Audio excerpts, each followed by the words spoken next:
ನಮಸ್ಕಾರ ಸ್ನೇಹಿತರೆ, ಇಂದಿನಿಂದ 95 ವರ್ಷಗಳು ಈ 5 ರಾಶಿಯವರಿಗೆ 99ರಷ್ಟು ಶುಭ ಲಾಭವನ್ನ ತಂದುಕೊಡಲಿದ್ದು ಆಂಜನೇಯ ಸ್ವಾಮಿಯಿಂದ ನೀವು ಕೋಟ್ಯಾಧಿಪತಿಗಳಾಗುವ ಯೋಗವನ್ನ ಕಂಡುಕೊಳ್ತೀರಾ. ಹಾಗಾದ್ರೆ ಆಂಜನೇಯ ಸ್ವಾಮಿಯ ಕೃಪಕಟಾಕ್ಷವನ್ನು ಪಡೆದಿರ್ತಕ್ಕಂಥ ಅದೃಷ್ಟವಂತ ರಾಶಿಗಳು ಯಾವುವು, ಅವುಗಳಿಗೆ ಏನೆಲ್ಲ ಲಾಭ ಸಿಗುತ್ತೆ ನೋಡೋಣ. ಅದಕ್ಕಿಂತ ಮೊದಲು ಆಂಜನೇಯ ಸ್ವಾಮಿಗೆ ಭಕ್ತಿಯಿಂದ ಲೈಕ್ ಕೊಟ್ಟು ಪ್ರತಿದಿನ ದಿನ ಭವಿಷ್ಯ ತಿಳಿಯಲು ನಮ್ಮ ಚಾನೆಲ್ ಅನ್ನ ಸಬ್ಸ್ಕ್ರೈಬ್ ಮಾಡಿ. ಹಾಗೆ ಬೇಗನೆ ನಮ್ಮ ವಿಡಿಯೋದ ನೋಟಿಫಿಕೇಶನ್ ಪಡೆಯಲು ಬೆಲ್ ಬಟನ್ ಕ್ಲಿಕ್ ಮಾಡಿ ಆಲ್ ಅಂತ ಕ್ಲಿಕ್ ಮಾಡ್ಕೊಳ್ಳಿ. ಇನ್ನು ನಿಮ್ಮ ಜೀವನದ ಸಕಲ ಸಮಸ್ಯೆಗಳಾದಂತಹ ಸತಿಪತಿ ಕಲಹ, ಪ್ರೀತಿಯಲ್ಲಿ ಮೋಸ, ಭೂಮಿ ವಿಚಾರ, ಕೋರ್ಟ್ ಕೇಸ್, ವ್ಯಾಪಾರ, ಹಣಕಾಸಿನ ತೊಂದರೆ, ಸಾಲಬಾಧೆ, ಸ್ತ್ರೀಯರ ಗುಪ್ತ ಸಮಸ್ಯೆ, ಹೀಗೆ ಹಲವಾರು ಸಮಸ್ಯೆಗಳಿಗೆ ಶಾಶ್ವತ ಪರಿಹಾರ ಮಾಡಿಕೊಡ್ತಾರೆ. ಡಿಸ್ಪ್ಲೇ ಮೇಲೆ ಕಾಣ್ತಕ್ಕಂಥ ಗುರುಜಿ ನಂಬರ್ಗೆ ಒಮ್ಮೆ ಕರೆ ಮಾಡಿ ನೋಡಿ. ಹೌದು, ಇಂದಿನಿಂದ ಮುಂದಿನ 95 ವರ್ಷಗಳು ಈ 5 ರಾಶಿಯವರೆಗೂ ಕೂಡ 99ರಷ್ಟು ಲಾಭ ಸಿಗಲಿದ್ದು ನೀವೇ ಕೋಟ್ಯಾಧಿಪತಿಗಳು ಅಂತ ಹೇಳಬಹುದು.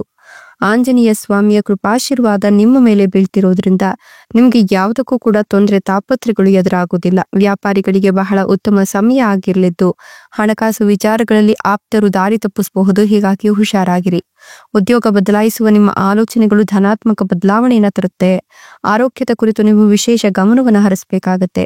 ವಾಹನ ವಿಚಾರದಲ್ಲಿ ಲಾಭ ಇದ್ದು ಪ್ರಯಾಣಗಳು ಶುಭಕರವಾಗತ್ತೆ. ನಿಮ್ಮ ವೈಯಕ್ತಿಕ ಕೆಲಸದ ಕಾರಣಕ್ಕಾಗಿ ಹಣ ಖರ್ಚಾಗಬಹುದು, ಆದ್ರೆ ನೀವು ಸಾಲ ಮಾಡಬೇಕಾಗಿಲ್ಲ.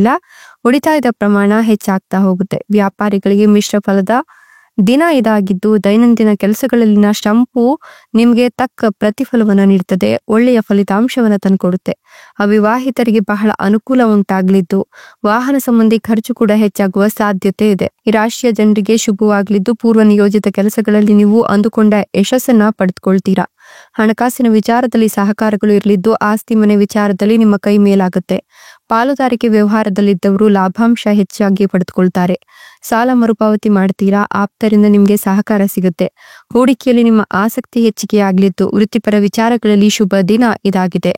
ಗೃಹಿಣಿಯರು ಹಣಕಾಸು ವಿಚಾರವಾಗಿ ಬಹಳ ಎಚ್ಚರಿಕೆಯ ವ್ಯವಹಾರ ಮಾಡಬೇಕಾದ ಸಂದರ್ಭ ಇದಾಗಿದೆ. ನಿಮ್ಮ ಆತಂಕಗಳು ದೂರವಾಗುತ್ತೆ. ವಿವಾಹಿತರಲ್ಲಿ ಹಣಕಾಸು ಸಂಬಂಧ ಒಂದಷ್ಟು ಗೊಂದಲಗಳು ಉಂಟಾಗಬಹುದು, ಹೀಗಾಗಿ ಹುಷಾರಾಗಿರಿ. ನೀವು ಅನಾರೋಗ್ಯ ಸಂಬಂಧ ಒಂದಷ್ಟು ಸಮಸ್ಯೆಗಳನ್ನ ಅನುಭವಿಸ್ತಾ ಇದ್ರೆ ಪ್ರಯಾಣಕ್ಕೆ ಹೋಗ್ಬೇಕಾದಂತಹ ಪರಿಸ್ಥಿತಿ ಎದುರಾಗುತ್ತೆ, ಹೀಗಾಗಿ ಪ್ರಯಾಣವನ್ನ ಮುಂದೂಡಬೇಕಾಗತ್ತೆ. ವ್ಯಾಪಾರಿಗಳಿಗೆ ಸಾಮಾನ್ಯ ಸಮಯವಾಗಿದ್ದು ಆದಾಯದಷ್ಟೇ ಖರ್ಚುಗಳು ಕೂಡ ಎದುರಾಗ್ತವೆ.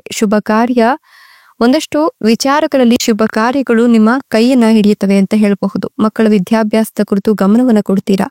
ಮನೆಗಾಗಿ ನೀವು ಖರೀದಿಸುವ ವಸ್ತು ನಿಮ್ಗೆ ತೃಪ್ತಿಯನ್ನ ತಂದುಕೊಡುತ್ತೆ. ಹೆಚ್ಚು ಓಡಾಡಬೇಕಾದಂತಹ ಪರಿಸ್ಥಿತಿ ಇದಾಗಿದೆ. ಅತಿಯಾದ ಕೆಲಸ ನಿಮ್ಗೆ ಒತ್ತಡವನ್ನ ತರಬಹುದು.